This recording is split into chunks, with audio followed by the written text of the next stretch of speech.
Question. I would see none, all in favor, motion is carried. Is there any disclosure of pecuniary interest and nature thereof? Seeing none, moving on, we do not have a delegation, so we'll adopt the minutes of our previous meetings. We have resolved that the following minutes be approved as presented, regular meeting March 26th, moved by Councilor Shane, second by Deputy Mayor Lynch. Any questions on the previous minutes? Seeing none, all in favor, motion was carried. Item 6, minutes of committee and our local boards. That the Council of the Township of North Stormont accept and approve the following committee minutes as presented. Destination Conservation Board minutes, February 15th, 2024.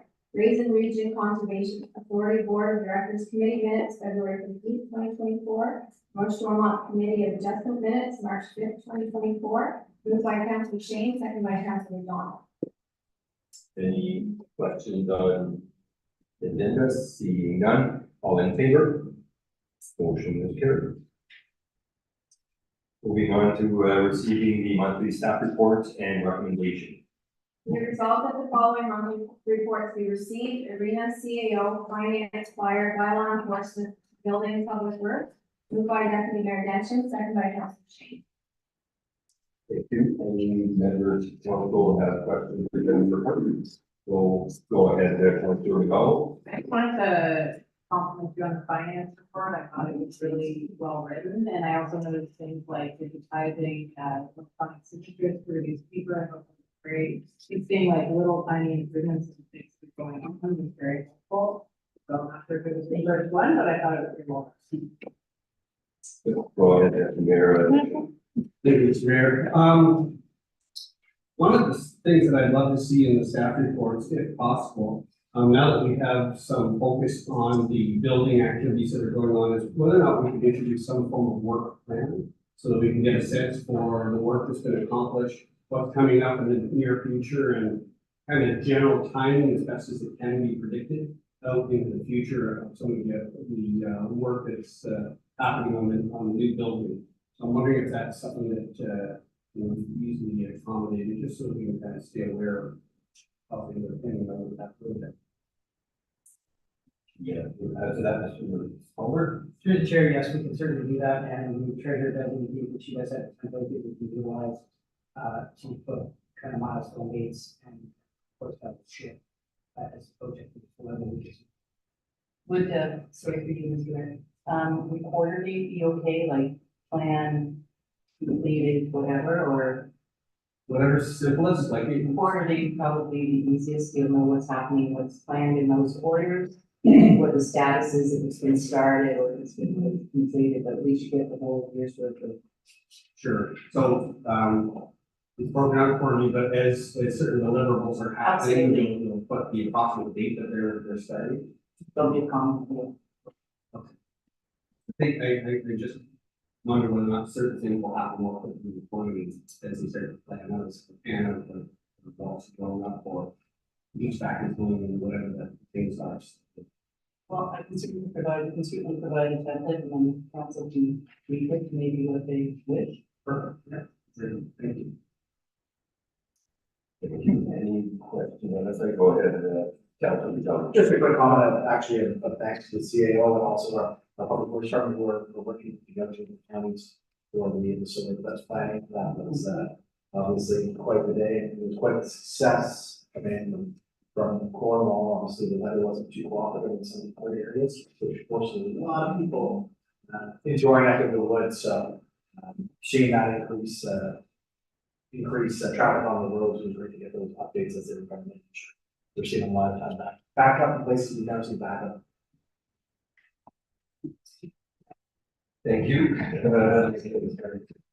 I have one, so maybe Link, you can, so there's been some work as we're moving forward with trying to see about our allocation, and so I know there's work possibly that could be done. Can you maybe give us a highlight of where we're at and what is being worked on?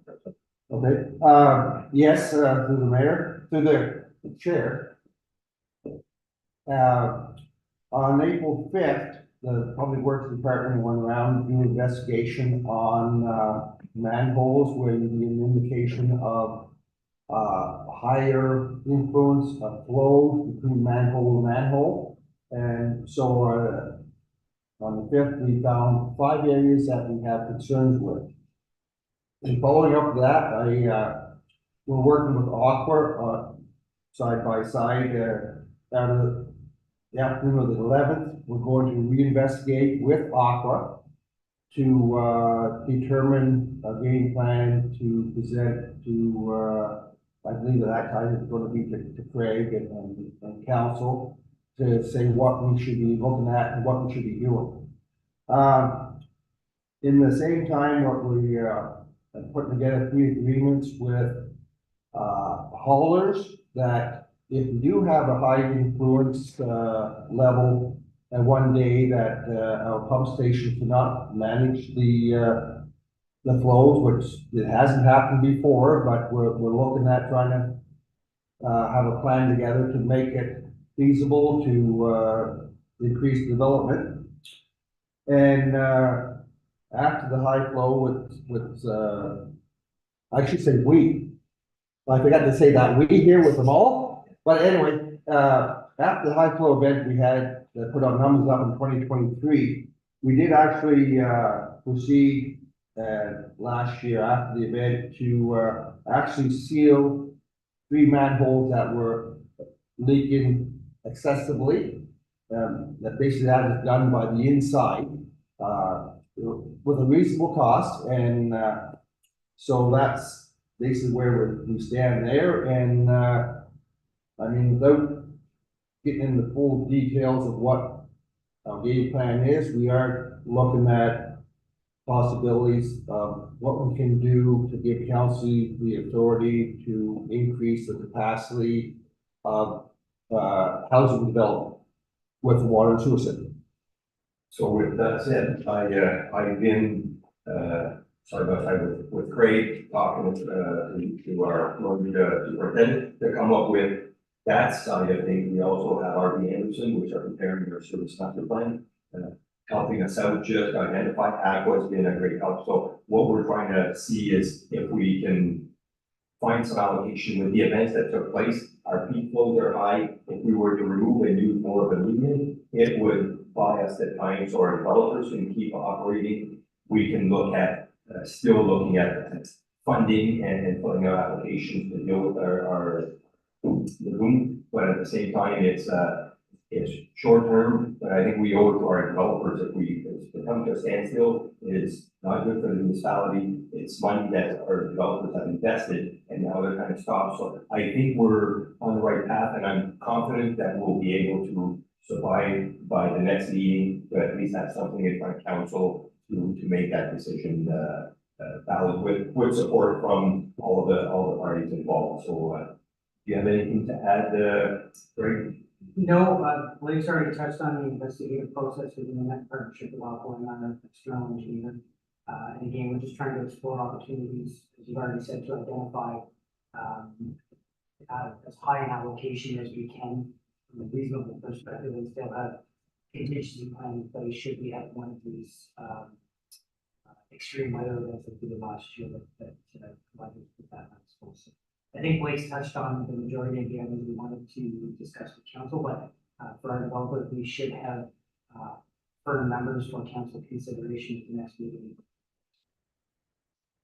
And it's, again, maybe one to put it out there to our residents. So there was identification of some pumps being reverted into a system, which is not what we want to see. There's storm sewers that can be collecting that water and not going into to affect our daily flow. So there's a high cost to maintain, to keep to be in compliant. So I'm just putting it out there. Anybody that has I know it's the easy way out, but if you can maybe revert back to not having some pump, is not just for Moose Creek, but it goes for Chrysler, Finch as well, all three systems.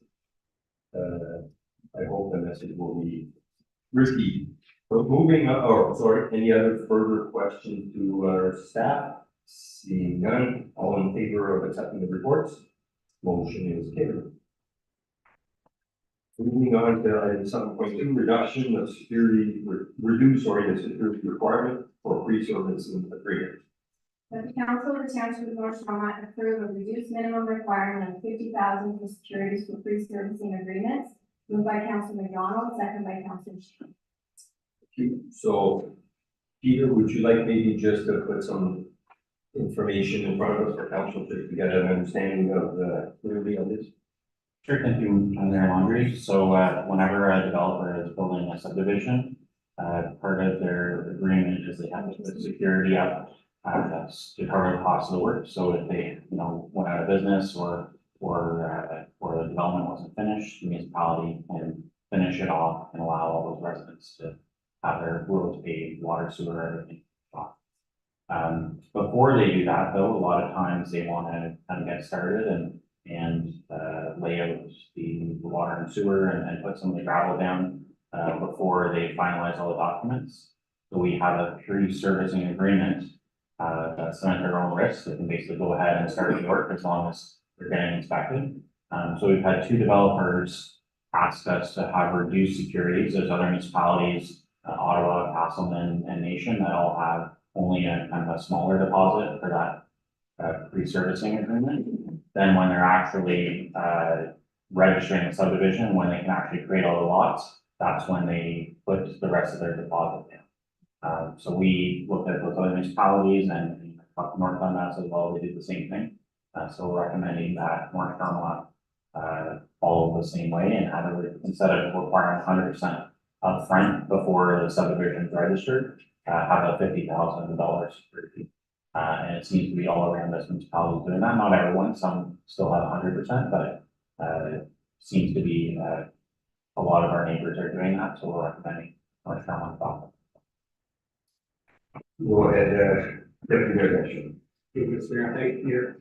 So you said, rather than putting it up front, or putting all of it up front, put 50,000 down, and then there comes a point when they actually want to start doing zoning and stuff like that. At what amount then security is required when they get to that point? Is it still going to be 100%?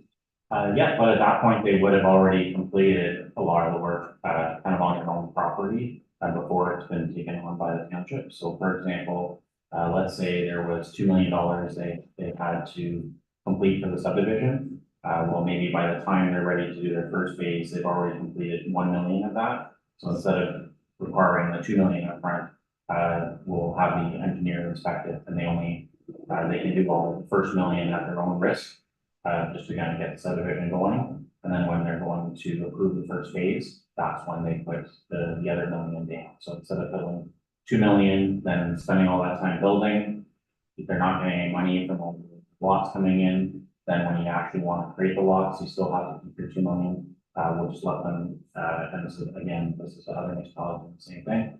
You can do a lot of work on your own property and get it all laid out according to the plans, and then evaluate how much you have left and put 100% of that reduced amount instead of whole, let's say 2 million. Makes sense. Supplemental, just what's worst case scenario here? If they get to a certain point and you go bankrupt or walk away, what's?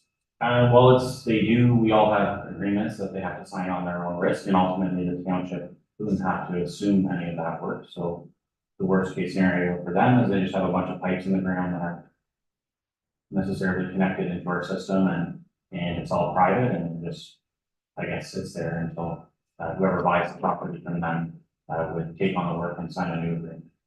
So this is for work that's primarily on private lands, and it's not until they actually register the subdivision that everything starts to get transferred to the municipality. So it's kind of it's an agreement they sign acknowledging it's all at their own risk, but it is inspected by our. Yeah, thank you, Chris. Again, my thinking was originally, before you gave all this background, was still maybe keep it a percentage. We're going from 100% down to what could be a very, very small percentage. But it doesn't sound like necessarily the size of the subdivision is going to introduce any significant more financial risk to the municipality. I was thinking of going 10% with a minimum of 50,000, but I'm not sure it's going to bias anything. So I don't know if you have the last comments on that, or Yeah, I was surprised when the two of our developers brought this up and one said, oh, this is what we do all the time and even in Ottawa. And then I talked to a contractor I know and they said the same thing. They're still doing the full 100% when they actually are registering it, but just that period, between, kind of moving all the litter and starting to put all the roads in.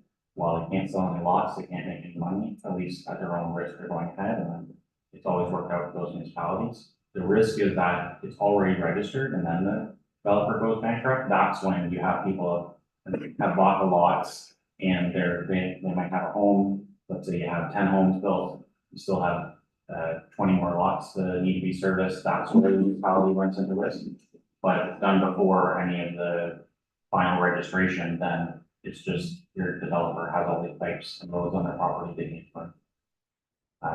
Once they're registered, that's when they can actually sell the lots to all the homeowners. So, to do that, they have to put all the deposits with the municipality if they want to actually sell the lots. Before all, maybe, boy, so I contacted a few developers we work for in the municipality, just that, and to simplify it. Because I was thinking, okay, how that works with the pre-servicing agreement, is they're basically doing the work on their own private land. And they're putting, so to have 100%, if it's gonna cost 3 million, we're asking for 3 million in securities. So this year, and it's for a pre-servicing agreement, what would the percentage be, would you say, Peter? Pre-servicing, and then when we get to the service, or to the subdivision agreement, would you be 50% done or 60%? Right now, it would be 100% of the remaining, so that the whole project was 3 million, and $1.5 million to do, it would be $1.5 million. Some things will have a holdback to for warranty period, so I'll have to calculate it, but, But the percentage I mean is the work, what the cost is for a developer, say if it was at 3 million, to do the pre-servicing agreement, which is put pipe in their own, in the ground. And so once we get this registered the subdivision, then you go to 100% on a subdivision agreement. This is where, for example, Chrysler subdivision, the second lift of asphalt is not on yet. If they were to walk away, we have securities to be able to get a contractor in there, get that done for the resident. This is where we need to protect us, the road is now belongs to us. But in the case of a pre-servicing agreement, I think we're understanding a little bit where the risk is not as high as needing the 100%. And in the past, some developers just go ahead and do it anyways, like they're allowed to, right? They can just put a pipe or a road on their own property. But having this agreement kind of protects the township and then protects them once they're kind of, so all work's getting inspected, like our engineer SEMA is looking at all these plans and coming out on site occasionally. And, it's just not requiring so much money upfront at the very early stages. And just quickly, our planners and public works stuff did have a say that they're with that. Through the chair of the CAO's office, they discussed with the internal stakeholders, with the CEO and the public works superintendent. They consider to respond directly, but they had no opposition. Go ahead, the council. So I'm reading the. It's a minimum of 50 is it a range or is it 50? There might be scenarios, let's say if there's work on township property or something like that, where we might want This is on. 50 is for private. Yeah, very supportive, people know, now we're seeing, a lot of. We wouldn't want that to be my.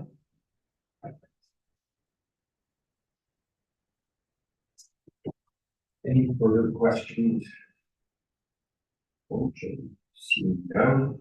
That the second is all in favor of motion. Motion carried. Moving on to item 7.3, the second draft meeting and start to the final. That the council of the township of North Carolina receive and accept the second draft of the fees and charges to be passed by bylaw for information purposes. Moved by Deputy Mayor Jensen, second by Councilor Shank.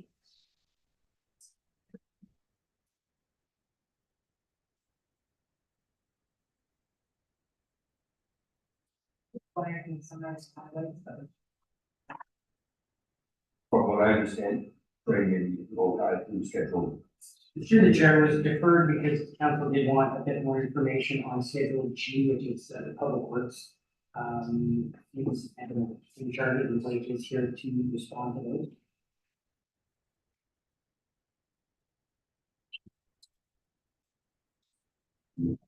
All maybe second. In regards to inspection fees, for both where we have building and aqua, do they always have where our building department will go and inspect and then aqua has to go and inspect with a fee each of 100, is that? Anything on the road allowance has to be done by Ontario Clean Water Agency. Our building official does the connections from the curb stop, clean out to the house in the building official permit.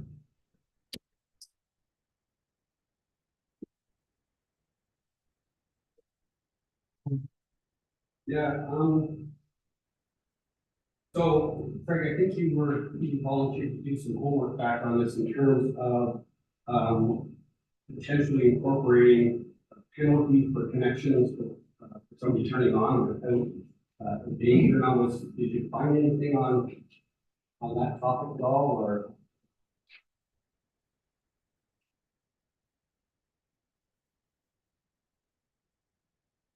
Through the chair, sorry, we haven't know the technical. Deputy Mayor Denton, yes, we did discuss the potential, or you had raised that potential charge for somebody who may have turned them on, not illegally, but without consent. Realistically, I don't think we have the legal ability to do that. The capacity to charge somebody 6 months, let's say hypothetically, I don't think we could justify that in front of the court, we have a challenge on it. The process would be if somebody was to turn on their water without our consent, of course, the staff member would go and first confirm that it was on. And then, of course, we would issue what's called a Part 3 charge, and we require them to attend court. That's the only recourse the township really has, from a legal perspective. And we could not impose an arbitrary 6-month fee structure for these type of events. It could have been on for 2 weeks, it could have been on for 2 years. We don't have any way to assess that.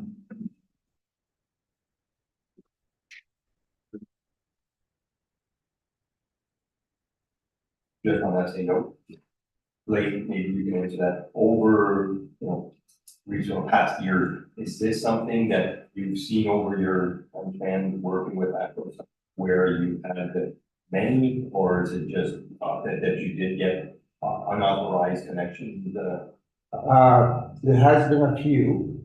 It usually, reason we want to be in here, it usually causes a conflict or liability to the municipality when, locals get a key for whoever, and they all of a sudden start paying for the water.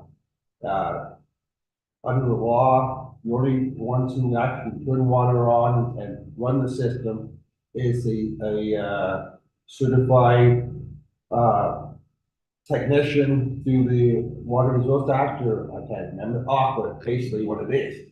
So we want to make sure that, fly-by-nights don't come in and start, doing jobs on the side and creating some liability to the municipality where they, somehow you get backflow into the main system and you could have any kind of liability if somebody got sick and said, well, this happened on my neighbor's lot. I'd seen them out there playing, so that's why we have to, well document, maintain, and make sure that we're covered for liability and any kind of situation that could occur. And if you don't have some kind of fee to deter it, it's. So it's to follow up and make sure that the CAO is well aware and work with that. Correct. It's very rare for somebody to turn on the water without consent. If it does happen, we would want to see fairly significant deterrent, and we would do that through courts. Yeah, one more comment and then I'll leave it at that. It's just, to me, the fact that it's the exact same cost whether it's turned on with authorization or without authorization, so we can even just double the, whatever, just to say, just that, it feels more like a penalty and people will take it, hopefully, when it's not on that. Again, we can set fees based on what we feel is right. The fact that it's being turned on without authorization is going to create more cost, because it's gonna cause staff to have to go in and locate that, explain the situation, potentially spend more time documenting what's going on, so. Just to help it stand out a little bit more from the cost, of turning on with authorization. Again, I just want to be clear that this fee is to determine if the water was turned on illegally or not. So this is just to cover the cost of one of our staff members going to the site and confirming that in fact it's on, and of course, when they would come back to the office to confirm whether they're paying their flat fee. If they aren't, then of course we start the legal process. I don't know if I made that clear. Any further questions on fees and charges? Seeing none, all in favor? Motion is carried.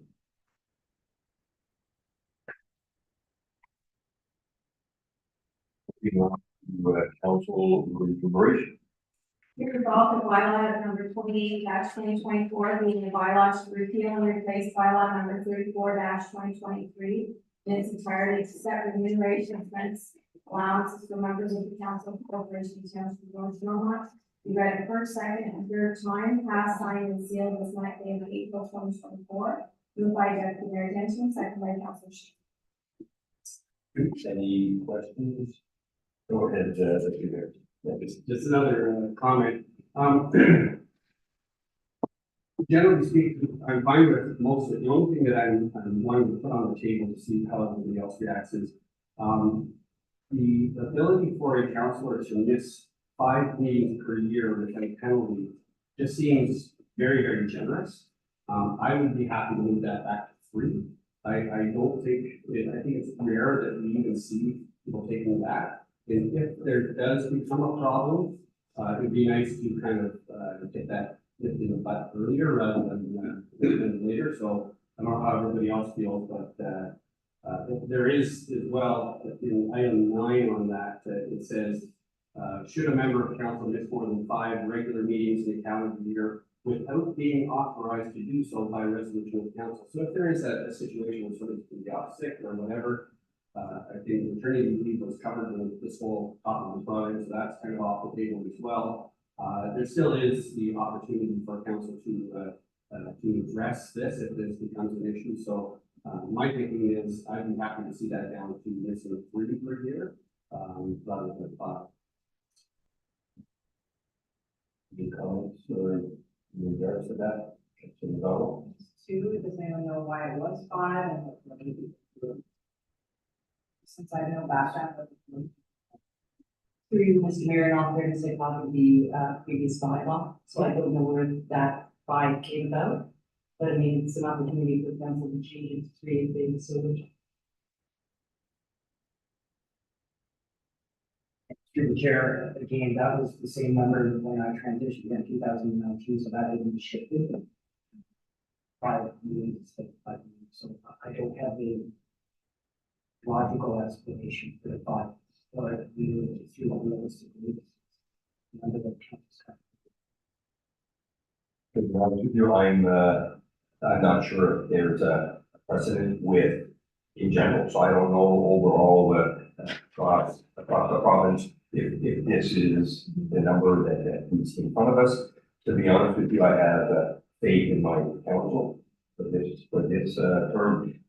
I don't think any of us would sit there and abuse the fact that illness could be or sickness could be a factor.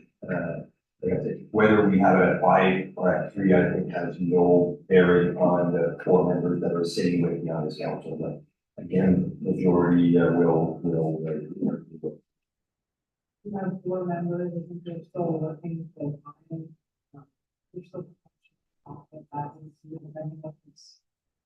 don't think anyone should be able to be there, I just don't know. No, and the reasons to go, I just don't know what reasons to go lower. Through the chair, if I can interject, this can always be revisited, should a scenario or situation, raise this issue again. We can certainly revisit the number that's acceptable to council. At this point, I don't see it as perspective, I believe that the 5 million threshold is achievable. Again, I don't think there'll be a use this council table, so I would leave it as is, able to the CAO suggestion. Well, I'm fine to leave it as is, I agree, I don't think this council would use it, but to your comment, if it becomes a problem in the future, I think it's gonna be extremely difficult, it's gonna appear punitive, at that point in time to try to change them in the future, so if you don't wanna change it now, that's fine, I just don't think in that situation, you end up changing it, I'm just envisioning time when it was relevant. Go ahead, Councilor Vitelli. My only thoughts on that. The new bylaw, like I agree that I don't remember on this council to take advantage of that. What I could foresee as a problem is if, just the way that's worded, in the fact that if somebody did, after something happened, and they were in longer term, set on us for a medical condition, that will then have to be brought out and approved by a resolution. So in such cases, I think we're very understanding, council, and work with it that way, but when you're talking 3 weeks, and it's in other sector where we're meeting every 2 weeks, that can very quickly be if there was a serious medical condition where a member would have that hopefully brought up with the Through you, Mr. Mayor, I'm looking at the counties, and they don't even have a box like that.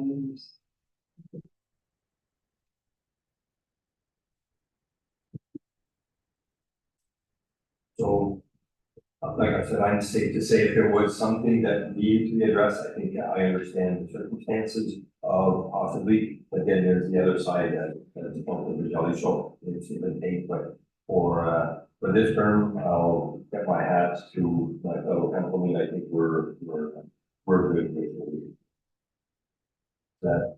Safe to say that the council is good. Perfect, so we have the carried, so all in favor? Motion is carried. Moving on to our bylaw number 29-2024, our fees and charges. Be it resolved that bylaw number 29-2024 being a bylaw to repeal and replace bylaw numbers 52-2023 and 09-2024 to establish fees and charges for licenses, permits, certificates, and various municipal services. Be read a first, second, and third time, passed, signed, and sealed this 9th day of April 2024. Moved by Councilor Jelly, second by Deputy Mayor Nensh. Any, just had a question, any further questions on the matter? Seeing none, all in favor? Motion is carried. Moving on to bylaw number 30-2024, our 2024 tax rate. Be it resolved that bylaw number 30-2024 being a bylaw to levy and adopt the 2024 tax rates be read a first, second, and third time, passed, signed, and sealed this 9th day of April 2024. Moved by Deputy Mayor Nensh, second by Councilor Shan. You, any questions? The board done for the fix. Seeing none, all in favor? Motion is carried. Moving on, unfinished business, 9.1, explore, in regard to internet fiber installation request. That the Council of the Township of North Yormont reconsider the original request of support and approval at its March 12, 2024 council meeting from Explore Inc. for a free lease of the township-owned lands in Finch for the erection of an internet housing cabinet to allow fiber installation in North Yormont. Moved by Deputy Mayor Nensh, second by Councilor Kelly. We have documentation in front of us, maybe I'll just get the Greg issue just because, I think we've had discussions and. Yes, through the chair, was deferred at the last council meeting, you're doing council and rightfully so, they wanted to have, council wanted to have some questions answered, so I did reach out to the Explore Net Inc. Representative. The information that they provided is embedded in this updated report. The one issue was regarding, the safety mechanisms in place for the batteries. They did indicate that they will be installing a special safety mat within this, they call it a hub, it's a small cabinet. And they also indicated the timelines for the completion of the project. We have to take a face value that these timelines will be honored.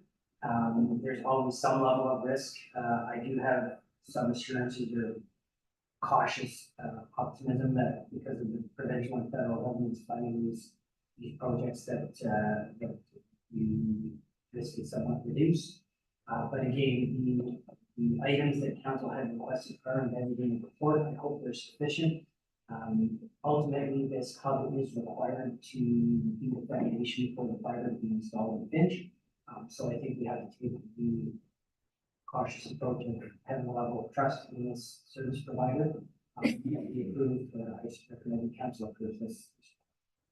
Thank you. Any questions? Go ahead, Councilor Jones. So I'm a lot more comfortable with seeing some actual, plan works and also say the limited scope of what they are looking to do. It really is just kind of isolated to the village of Finch itself.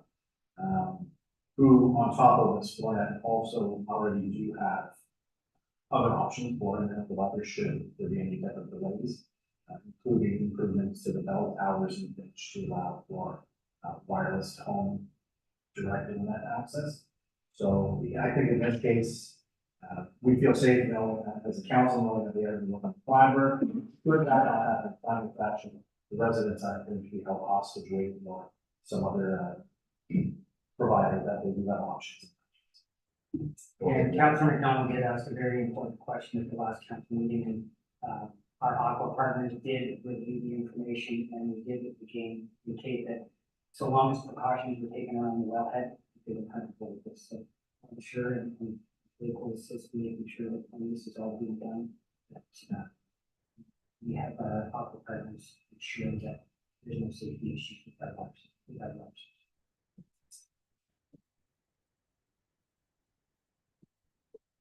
I'm just wondering, so that's great. I'm wondering whether or not that there is a more formal, complete process for proper source water protection. Yeah, I think it's the Stockholm, being formed.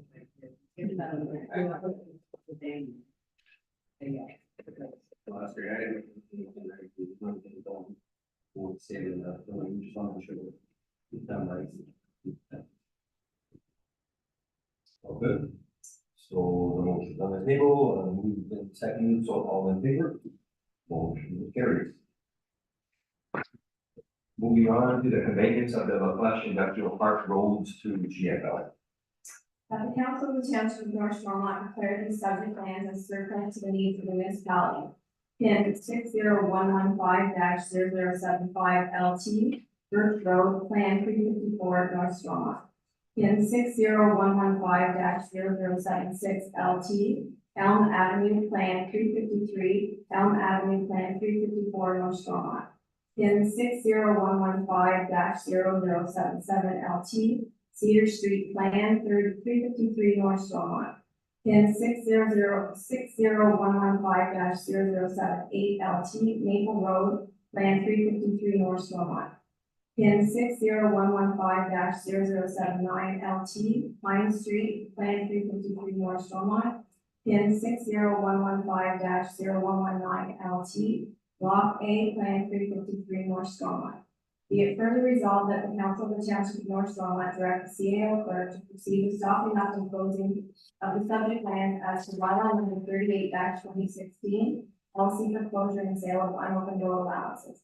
Be it further resolved that the council of the township of North Stormont convey subject lands to GFL Environmental Inc.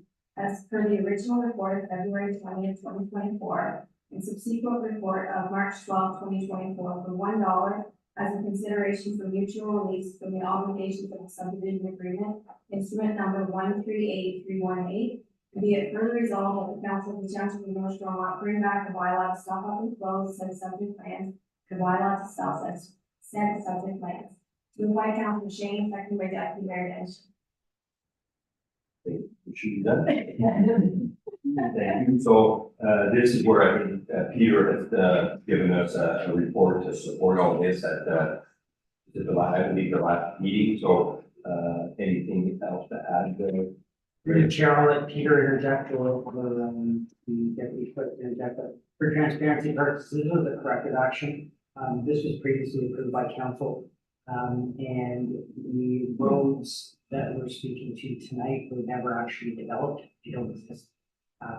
But they were left off of the last, bylaw, and to make sure we did this appropriately and equally. It was suggested by the planning staff that we bring this back with these roads identified, just to make sure we did it. Hope I captured that. Hopefully, Peter. Yeah, nothing. So previously, like saying the roads on 353 and 354, now we're just, again, identifying by name, that what this is all about. Exactly, just a more formal resolution. Previously it was part of a larger report talking about GFL, Flash Road and a few other ones. This is the formal resolution that includes all the legal. Any questions from members of council? I would just like to make a comment on this, and I appreciate the CAO's comments on this matter. Unfortunately, whenever we see these types of things, there's a lot of misinformation that is unfortunately spread by individuals when it comes to, look at the township giving away roads for $1. These roads do not exist. I think it's important that you bring it up and that you can explain that in that context to prevent this type of this information culture that we're seeing more and more often. Really disseminated. So I appreciate the context. Yeah, we basically got them $4, so, but with inflation, maybe we should have went for 2, but that's just easy. All good, so any further questions?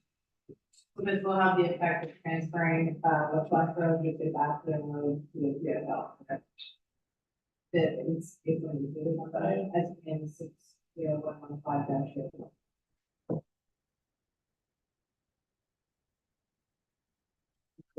Sorry, isn't that block A? That's why. There's a 1 foot reserve, I think, also.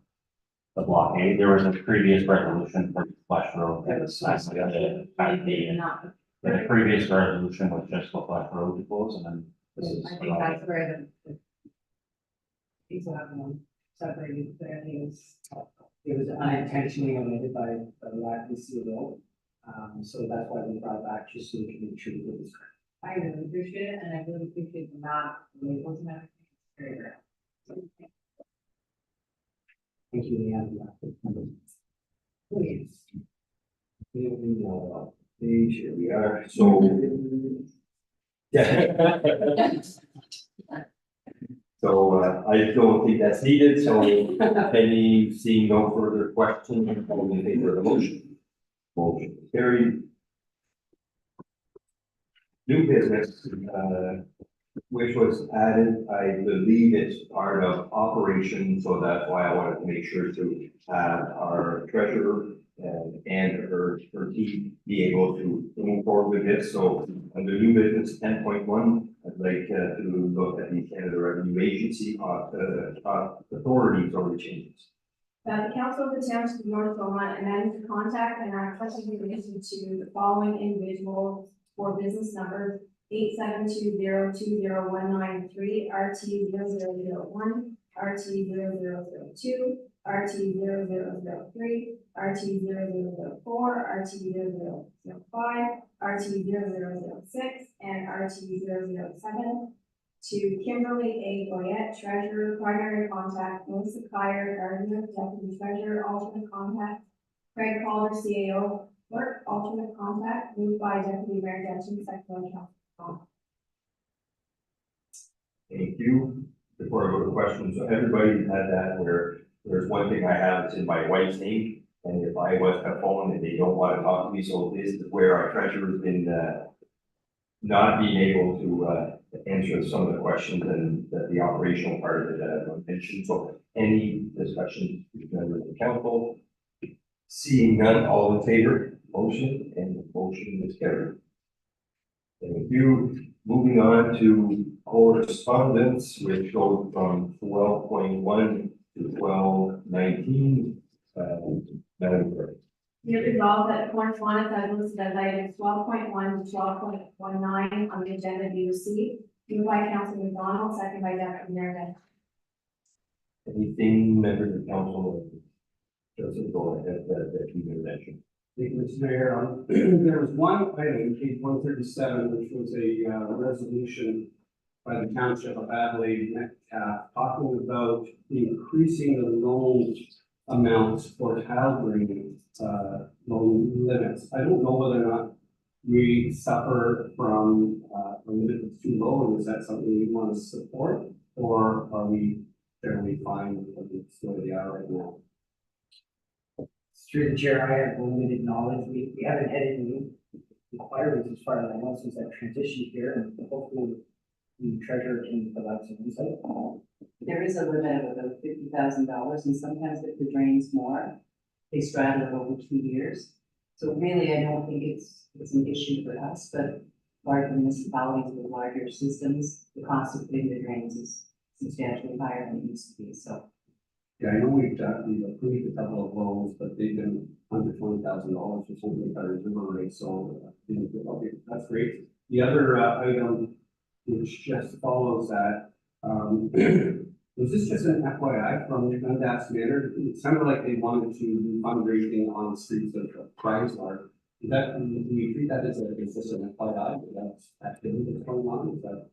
I'm wondering if it should not be brought forward, are they not looking for a response from council?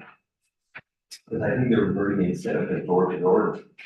Am I reading it right, or are they looking at doing sort of like a food blog style, something? Because they're talking about intersection, I believe it's 12 and 13 in Chrysler, which would, and they're talking about the people that are floating about, so. Right, so today we're asking to, through the chair, the document indicates today we are writing to ask for permission to hold a home-to-home drive this summer on Friday, July 12th from 2 to 6 p.m. and Saturday, July 13th from 9 a.m. to 3 p.m. Instead of a door-to-door canvassing, we would like to station our foundation staff and volunteers in a key location in Chrysler to collect donations from people who are out and about, both on foot and driving. We will also be sending this letter to SDG counties, Leeds, Granville counties, townships, Edwardsburg, Cardinal, and North Dundas, and the municipality of South Dundas.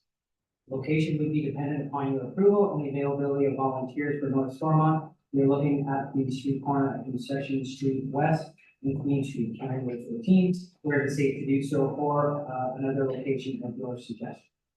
So it's a council should determine. If, as our clerk mentioned, maybe just if council in favor of just giving them a letter of support to go ahead and do this, I think we can go with it. It's not something I think we can have to bring back if we give direction to send a letter of support.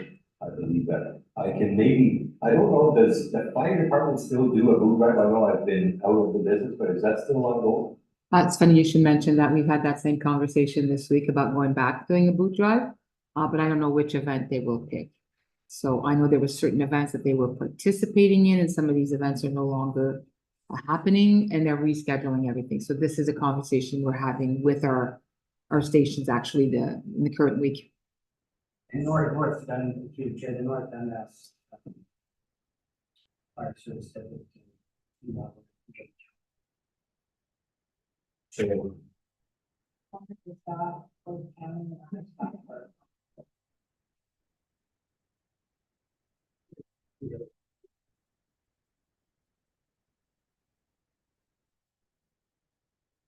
Basically, what they're asking for is actually on 2 county roads. So it most likely be, I'm sure through the counties, they would make sure that they're covered properly and especially when they're trying to fundraise for this cause is something I see going ahead pretty easy.